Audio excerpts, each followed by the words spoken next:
are the common cold coronaviruses that circulate globally. There are 4 of them.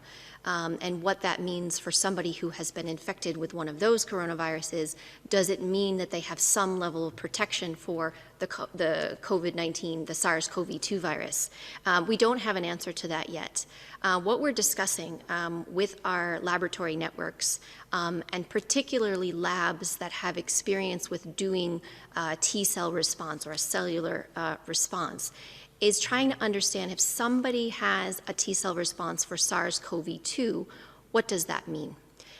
Does it mean that they've been exposed to the SARS-CoV-2 virus and have antibody or have the T-cell response to that? Or did they have an exposure to another human coronavirus? We don't have a complete answer yet. So this is called cross-reactivity.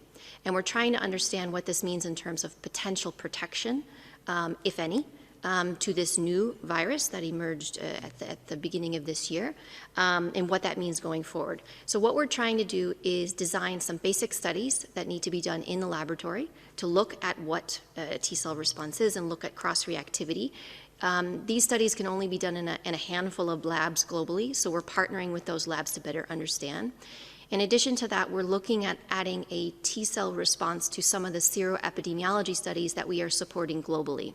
So we can look at both an antibody response and a T-cell response to see what it actually means in individuals and look at that over time. But we don't have a complete answer to that yet, but I can assure you that we have incredible scientists that are working directly with us on this and with all of you to help us better disentangle what this means. Thank you very much, Dr. Van Kerkhove. We now have a question from India, from Avijit from AM News TV, India. Avijit, please unmute yourself and go ahead. Yeah, thank you very much for taking my question. Can you hear me now? Very well. Please go ahead. So, Dr. Van Kerkhove just mentioned that WHO is still learning about the virus.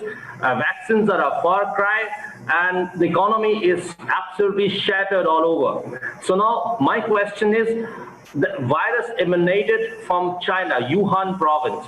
So where does the investigation stand, and what are the actions being taken so that in future such things do not happen, and this virus, and what is the status of this virus worldwide?